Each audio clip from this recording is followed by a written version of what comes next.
ছোৱালীসকল অলপ আগত আহিব নেকি এই বেঞ্চখিনিত আগত আছে সন্মুখৰখিনিত থাকিলে ভাল লাগিব সন্মানীয় আজিৰ সভাৰ সভাপতি মহোদয় তথা মই ছাৰ বুলি মাতো যদিও ছাৰৰ লগত মোৰ ঘৰুৱা সম্পৰ্ক ছাৰে যিমান ব্যস্ত থাকিলেও ফোন কৰিলেও কয় ৱাটোত কোৱা ছাৰ কথা পাতিব পাৰিমনে পাৰিবা পাৰিবা কোৱা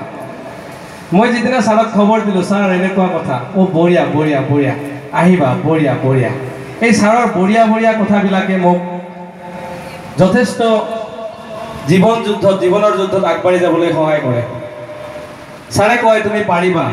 ছাৰে গুৱাহাটীত গ'লে যেতিয়া লগ কৰে মনটো ভাল লাগি যায় মানুহক গৌৰৱেৰে কওঁ যে BS কলেজৰ অধ্যক্ষই আব্দুল ৱাদুদ শ্বেখক লগ কৰে খুব সুখ লাগে যেতিয়া মই এইখন কলেজত আছিলোঁ আমি কেতিয়াও ভাল ছাত্ৰ নাছিলোঁ মই আজি ভাষণ নিদিম মনৰ কথাহে শ্বেয়াৰ কৰিম ছাৰক ভাল পাইছোঁ মোৰ কথাখিনি কেৱল এইফালেহে মই এইফালে এবাৰো নাচাওঁ আজি এবাৰো নাচাওঁ বুলি মই এইফালে চাইছোঁ এনে ভাষণ দিতে এইফালে চাওঁ আজি নাচাওঁ কাৰণ পিছফালে দীপমণি ছাৰৰ দৰে BS কলেজত এসময়ত পজিশ্যন নাই ষ্টেণ্ড কৰা ছাৰ বহি আছে সেইসকল ছাৰৰ লগত আগত কথা পাতিবলৈ অলপ দিগদাৰ হয় সেইকাৰণে মই সন্মুখৰ ফালে চাই কথা পাতিম পিছফালে এবাৰো নাচাওঁ বুলি কৈছোঁ এবাৰো নাচাওঁ মঞ্চত আছে একেলগে আহিলোঁ একদম মাটিৰ মানুহ ছাৰে যে ক'লে একদম মাটিৰ মানুহ তাঁতী ডাঙৰীয়া আছে মঞ্চত মোৰ মৰমৰ শিক্ষাগুৰুসকল আছে মোক মই হোষ্টেলত থকা সময়খিনিত প্ৰতিটো মুহূৰ্তত গাইড কৰা মোৰ সন্মানীয় বৰা ছাৰে মোৰ যেতিয়া মই গৈছিলোঁ হোষ্টেলখন এৰি এটা এই যে কিবা বুক এখন লিখে যে ময়ো দিলোঁ ছাৰে লিখিছে মৰমৰ ৱাদুত দ লিখিছে দ লিখা নাই মৰমৰ ৱাদুত জীৱনৰ সকলো ঘাত প্ৰতিঘাত পৰিহিত কৰি জীৱনৰ যুদ্ধত আগবাঢ়ি যোৱা আৰু ৰূপালী মেমে লিখিছিল মোৰ এতিয়াও মনত আছে জীৱনটো ফুলৰ দৰে উপচি পৰক তেতিয়া ডক্টৰ পাঠক ছাৰে নতুন আহিছিল ছাৰক মই দিয়া নাছিলোঁ নতুন আহিছিল তেওঁ মোক নাজানে কোনো ছাৰক দিয়া নাছিলোঁ সঁচা কথা কওঁ কলেজখনৰ প্ৰতি মোৰ ইমান আৱেগ নাই যিমান আৱেগ হোষ্টেলখনৰ প্ৰতি আছে হোষ্টেলখনৰ 19 নম্বৰ কোঠাটোৰ কথা যেন প্ৰত্যেক দিনাই মোৰ মনত পৰে কাৰণ এইখন হোষ্টেলত বহুত স্মৃতি জড়িত হৈ আছে এইখন হোষ্টেলেই মোক কথা ক'বলৈ শিকালে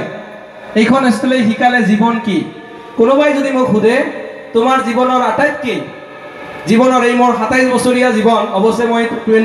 25 বছৰত মই প্ৰতিজ্ঞা কৰিছিলোঁ কেতিয়াও মই 26 বছৰীয়া নহওঁ যদিও মোৰ 27 পাৰ হৈছে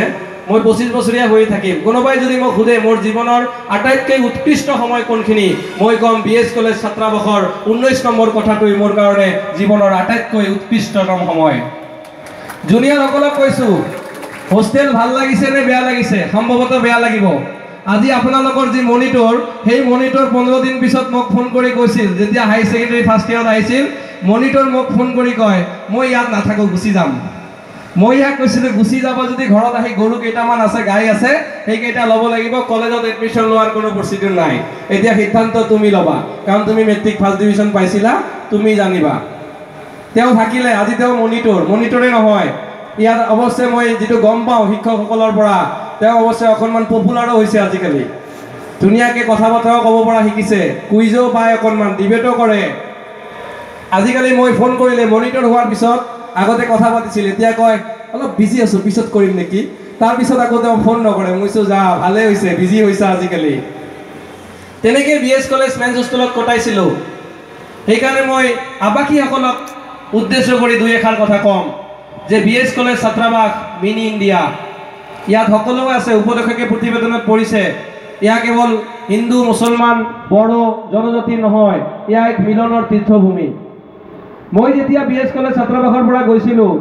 তেতিয়াই PTATত এক ভয়াৱহ সংঘৰ্ষ হৈছিল হোষ্টেলৰ পৰা নীলোৎপল আছিল ফোন কৰি কৈছিল ৱাদুদা কি কৰা যায় তেতিয়া বড়ো আৰু মুছলমানৰ মাজত সংঘাত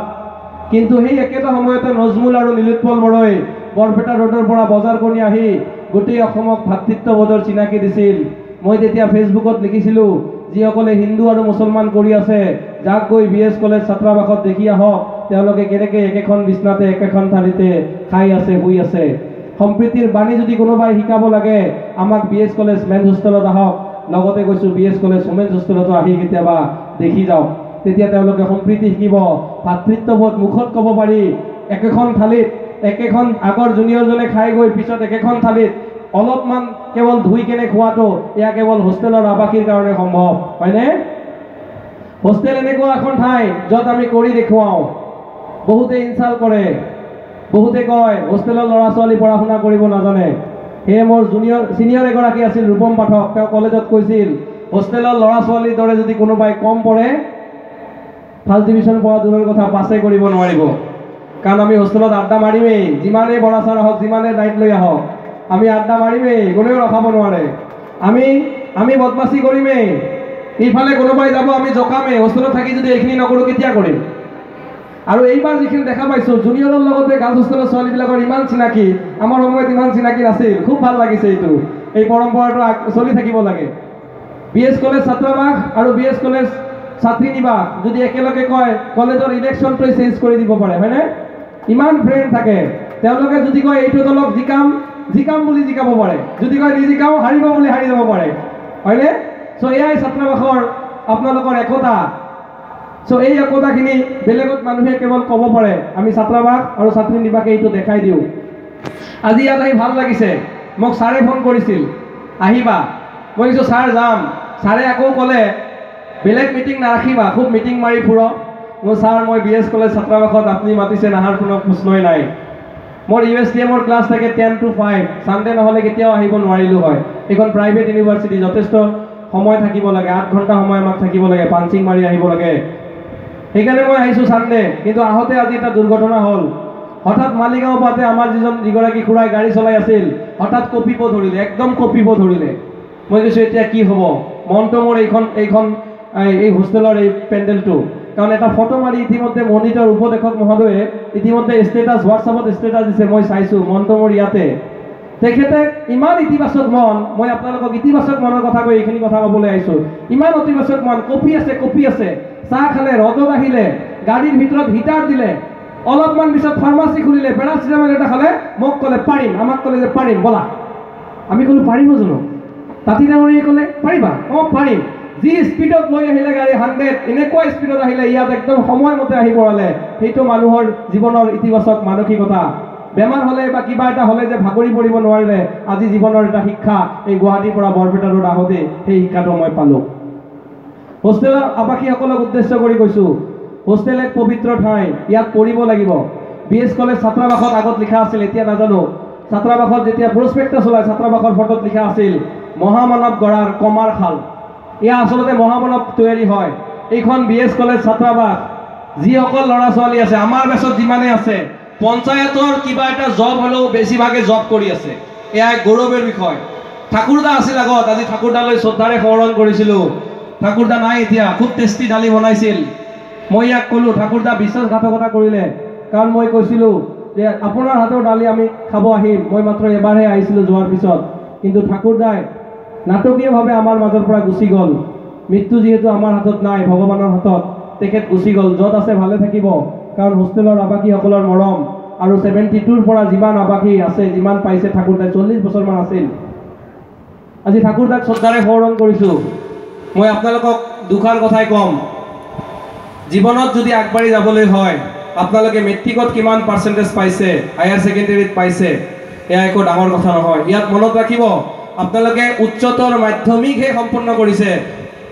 হায়াৰ এডুকেশ্যন নহয় হায়াৰ ছেকেণ্ডাৰীহে পাছ কৰিছে উচ্চ শিক্ষা ল'বলৈ পথ বহুত দূৰ আছে তাৰ কাৰণে লাগিব আমাক কিছুমান বস্তু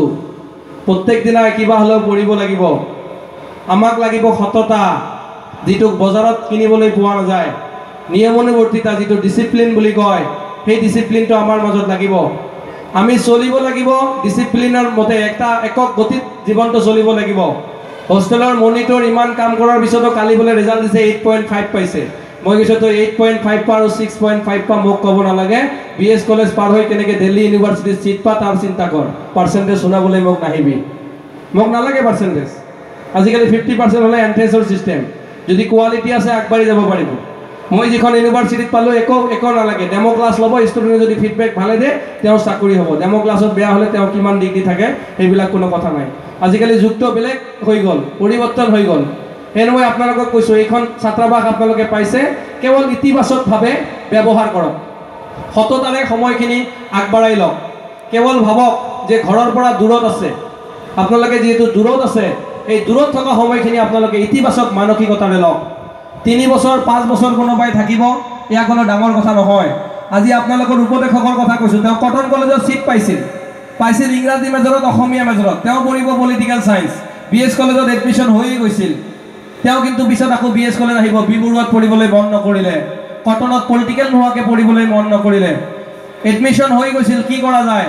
ভূষণ ছাৰক মাত্ৰ এটা ফোন কৰিছিলোঁ ছাৰ এনেকুৱা কথা কয় তুমি বেডিং লৈ আহিব দিয়া তাৰপিছত ছাৰে বেডিং লৈ আহিলে তেওঁ বেডিং লৈ আহিলে আহি এডমিশ্যন ল'লে আৰু তেওঁ নেকি বিএছ কলেজত ছাত্ৰাবাসত এনেকৈ কোনো ফৰ্ম নোলোৱাকৈ আৱেগতে মানে ইমোশ্যন যিটো বিএছ কলেজৰ প্ৰতি সেই ইমোশ্যনত তেওঁ এডমিশ্যন পাই গ'ল সেই মই আপোনালোকক কৈছোঁ বিএছ কলেজত থকা সময়খিনিত এনেকুৱা কিবা কাম নকৰিব যিটো হোষ্টেলৰ কাৰণে ক্ষতিকাৰক আৰু একতাৰ কথা আপোনালোকক নকওঁ আপোনালোকে জানে কিমান একতাৰ কথা মোৰ মনত পৰিছে আমাৰ মাজত এগৰাকী আৱাসী আছিল আজি নাম নকওঁ সেই আৱাসীগৰাকীক বেলেগ বাহিৰৰ এগৰাকী ছাত্ৰই এনেকৈ চুই দিছে মাত্ৰ এনেকৈ চুই দিছে তেওঁ একো কৰা নাই আৰু পিছত এজন ল'ৰাই আহি ক'লে জয় বুলি এজন ল'ৰা আছিল কয় ইয়াক মাৰিছে ই কৈ আছে মোক মাৰা নাই ই কৈছে মাৰিছে যিসকল তেওঁ সেই ল'ৰাজনক বেয়া পায় চব দৌৰি গ'ল ল'ৰাজনক যে পোৱা নাই ভাগ্য ভাল পালে যে কি কৰিলে হয় তেওঁ ভগৱানেও নাজানে কোনেও শক্তিয়ে ৰখাব নোৱাৰে সেয়াই আছিল হোষ্টেলৰ ইউনিটি বিএছ কলেজৰ কেম্পাছত ইউনিফৰ্ম নোহোৱাকৈ যাব পাৰি নেকি পাৰি কিন্তু হোষ্টেলৰবিলাক যিকোনো সময়তে হাফ পেণ্ট পিন্ধি যায় কলেজ চলি থাকে সেইলৈকে যায় গাৰ্লছ হোষ্টেললৈকে যায় যায়নে এয়াই হোষ্টেলৰ পাৱাৰ আৰু হোষ্টেলক মই কৈছোঁ প্ৰিন্সিপাল ছাৰৰ হোষ্টেলক সদায় এটা বেলেগ দৃষ্টিৰে চায় হোষ্টেলৰ ল'ৰা ছোৱালীবিলাকক বেলেগ ল'ৰা ছোৱালীবিলাকক যদি বাবা বুলি মাতে হোষ্টেলৰ ল'ৰা ছোৱালীক বোলে বাবা আহিছা বাবা খাইছা বাবা ভালে আছা বাবা বুলি কয়নে আপোনালোকক আমাক কৈছিল আৰু পাঠক ছাৰ যেতিয়া আহিছিল আমাৰ দুৰ্ভাগ্য নেকি নাজানো ছাৰে যেতিয়া আহিছিল আমি ওলাই গৈছিলোঁ আমি মাত্ৰ ছাৰক 2-3 মাহ সময় পাইছিলোঁ সেই 3 মাহ সময়তে ছাৰে যিটো আন্তৰিকতা বিএছ কলেজ ছাত্ৰাবাসৰ যিটো পিছত কি হৈছিল আদৰণি সভা হৈছিল গোটেই ৰাতি থকা এগৰাকী অধ্যক্ষ বিএছ কলেজৰ ইতিহাসক সেইজনে হ'ল ডক্টৰ ভূষণ চন্দ্ৰ পাঠক চ' আপোনালোকৰ জীৱনত কি হৈছে একো ডাঙৰ কথা নহয় আজিৰ পৰা এনেকুৱা এটা মানসিকতা লওক মই বিএছচি আন মই বিএছচি এমএছচি আন মই বিএছচি ডাব্লিউএছচি আন মই বিএছ কলেজ ছাত্ৰাবাসৰ আৱাসী মই বিএছ কলেজ ছাত্ৰী নিবাসৰ আৱাসী মই এনেকুৱাভাৱে জীৱনটো কৰিম ক'ত পাৰ্চেণ্টেজ পাম ক'ত পাৰ্চেণ্টেজ নাপাম এয়া কোনো ডাঙৰ কথা নহয় মই দেশক কৰিম মই ৰাষ্ট্ৰক প্ৰতিনিধিত্ব কৰিম কাৰণ মই বিএছ কলেজ ছাত্ৰাবাসৰ আৱাসী কাৰণ মই বিএছ কলেজ ছাত্ৰী নিবাসৰ আৱাসী মই ৰাষ্ট্ৰক কৰিম মোৰ পাৰ্চেণ্টেজ ডাঙৰ কথা নহয় মোৰ আদৰ্শ থাকিব মোৰ মা প্ৰথমত আদৰ্শ থাকিব মোৰ মা মই আপোনালোকক কৈছোঁ যদি আপোনালোকে নিয়মনিবদ্ধতাত চলিব বিচাৰে মাকক ফ'ল' কৰক দেউতাকৰ ৰাতিপুৱা উঠোতে পলম হ'ব পাৰে কিন্তু মাকৰ কোনোদিনেই ৰাতিপুৱা উঠোতে পলম নহয় হয়নে নহয় মাকে সদায় ডিচিপ্লিন মেইনটেইন কৰে সেইকাৰণে কৈছোঁ কোনোবাই যদি জীৱনত সফল হ'ব পাৰে কোনোবাই যদি বিচাৰে মই জীৱনত নিয়মনিবদ্ধতা চলিম তেনেহ'লে আপোনালোকে নিজৰ মাকক ফ'ল' কৰক ফ'ল' কৰিব নালাগে কোনো ডাঙৰ মহান মনীষীক নিজে নিজৰ আদৰ্শ হওক এটা কথাই মনত ৰাখিব কেৱল LLB LLM MA PhD doctor এনেকুৱা নালাগে মানৱীয় গুণ সম্পন্ন মানুহ আমাক লাগে মই যেতিয়াই মিটিঙত যাওঁ পাঠক ছাৰক কেতিয়াবা ফোন কৰোঁ ছাৰ মই কি ক'ম ছাৰে এটা কথা মোক কয় তুমি এইটো কথাই ক'বা জনসংখ্যা বাঢ়িল কিন্তু মানুহ কমিল আমাক মানুহ লাগে জনসংখ্যা নালাগে আমাক মানুহ নালাগে LLB PhD আমাক এনেকুৱা MA পাছ নালাগে যি অকল মাকক আকৌ বৃদ্ধাশ্ৰমত থৈ আহে এনেকুৱা সমাজ নালাগে যি য'ত বৃদ্ধাশ্ৰমৰ সংখ্যা বেছি হয় এনেকুৱা সমাজ নালাগে য'ত নেকি ভাতৃত্ববোধ নাই এনেকুৱা এখন সমাজ নালাগে কোনো ধৰণৰ ৰাজনৈতিক সততা নাই এনেকুৱা সমাজ নালাগে য'ত আমাক পৃথক কৰিছে আমাক এনেকুৱা এখন সমাজ লাগে যি সমাজ আছে বিএছ কলেজ ছাত্ৰাবাসত যি সমাজ আছে বিএছ কলেজ ছাত্ৰী নিবাসত হয়নে আপোনালোকক লাগেনে নাই মোক লাগে মই সেইকাৰণে কৈছোঁ আপুনি দেশক প্ৰতিনিধিত্ব কৰক আপুনি কেৱল আজি বিএছ কলেজক প্ৰতিনিধিত্ব কৰিছে কাইলৈ যেতিয়া যাব গুৱাহাটী বিশ্ববিদ্যালয়ত যাব যদি কয় আপোনালোকে বিএছ কলেজ ছাত্ৰাবাসৰ পৰা আহিছোঁ প্ৰত্যেকজন মানুহে আপোনালোকক ক'ব বিএছ কলেজ ছাত্ৰাবাসৰ পৰা আহিছ তুমি বিএছ কলেজ ছাত্ৰাবাসৰ পৰা আহিছা মানে বিএছ কলেজ ছাত্ৰাবাস এনেকুৱা এখন ছাত্ৰাবাস আজিকালি আপোনালোকক চৰ মাৰে নাজানো উপদেশকে আমাৰ সময়ত পুৰা চৰ মাৰিছিল মই যেতিয়া আছিলোঁ প্ৰথমত আহিছিলোঁ আহি কৈছিলোঁ কয় পৰিচয়টো দিয়াচোন মই ক'লোঁ মোৰ নাম অমুক এজন নজমুল বুলি এজন ল'ৰা আছিল কয় আপুনি কাক কৈছে আপোনালোকক কৈছোঁ কয় আমি কোন তেতিয়া মই আৰম্ভ কৰিলোঁ সন্মানীয় উপদেশক মহোদয় সন্মানীয় জ্যেষ্ঠ আৱাসীসকল মোৰ মৰমৰ দাদাসকল মই নাম অমুক এইটোহে হৈছে কি মোৰ নাম অমুক কাক কৈছে আমি কি গৰু নেকি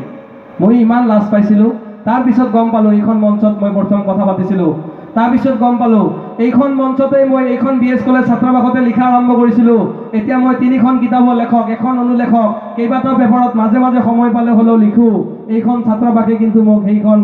কি দিছিল। ইয়াৰ আঁৰৰ এখন বেলেগ কাহিনী আছে, সেই কাহিনী মই নকওঁ, কিয় মই লেখকৰ জীৱনৰ কাহিনীত আহিলোঁ। এইটো এটা আঁৰৰ কাহিনী আছে, যি কাহিনী নেকি গাৰ্লছ হোষ্টেলৰ লগত প্ৰত্যক্ষভাৱে সম্পৰ্ক। সেই কাহিনী মই আজি নকওঁ, পিছলৈ ভূষণ ছাৰৰ পৰা আপোনালোকে শুনি ল'ব পাৰিব। মই আকৌ কৈছোঁ, এইখন ছাত্ৰাবাসে আপোনালোকে যথেষ্ট দিব। কেৱল ভালদৰে থাকিব আপোনালোকে, কেৱল এটা কথাই মনত ৰাখিব যে ছাত্ৰাবাসখনত আছোঁ মানে মই ভাৰতবৰ্ষক প্ৰতিনিধিত্ব কৰিছোঁ, মই দেশক প্ৰতিনিধিত্ব কৰিছোঁ। দুটা কথা কওঁ, কেৱল ইতিবাচক শিক্ষা আমাক লাগে নৈতিক শিক্ষা, আমাক লাগে মানৱীয়তাৰ শিক্ষা। আমাক নালাগে কোনো ধৰণৰ ডিগ্ৰীধাৰী, আমাক সমাজখনত নালাগে। তাৰ কাৰণে আপোনালোকে কিছুমান ৰাষ্ট্ৰনায়কক ফ'ল' কৰিব। আমাৰ মহামানৱ মহাত্মা গান্ধীৰ কথা যদি আপুনি চিন্তা কৰে, গোটেই বিশ্ব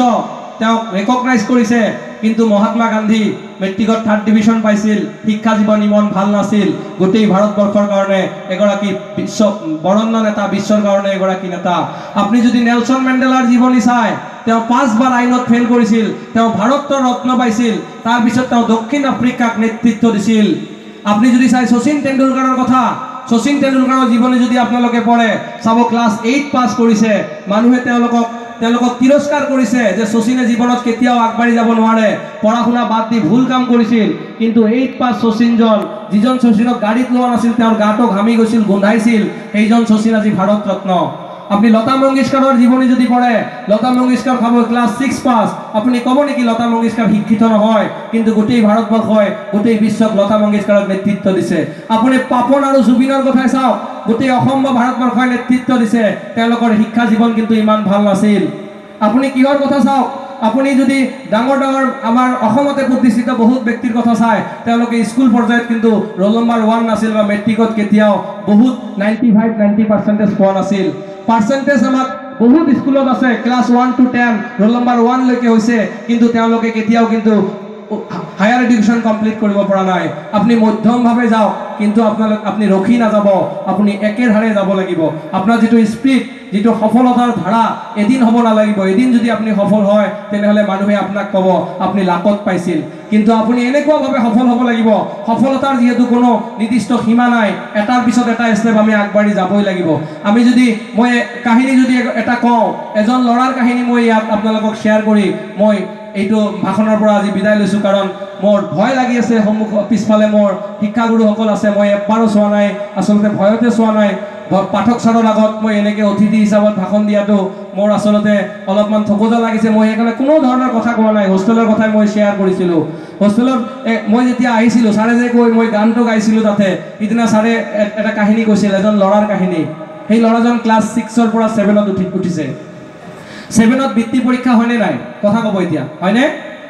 সেই বৃত্তি পৰীক্ষাত ল'ৰাজনে বৃত্তি পৰীক্ষা দিব বিচাৰে। ল'ৰাজনৰ ৰোল নম্বৰ আকৌ পিছৰ ফালে 20-25ৰ, এইফালে 30ৰ ফালে। কিন্তু ল'ৰাজনে স্কুলৰ GS, ল'ৰাজনে ভালকৈ জানে তেওঁ স্কুলৰ GSৰ কাৰণে 7ৰ পৰা 8 উঠিছে, 8ৰ পৰা তেওঁ 9ত উঠিব নোৱাৰে, তেওঁ ভালকৈ জানে। কিন্তু যিজন ল'ৰাই বৃত্তি পৰীক্ষা দিব, তেওঁ পৰীক্ষাত পাছ নকৰিলেও হয়। বুজি পাইছেনে কথাটো?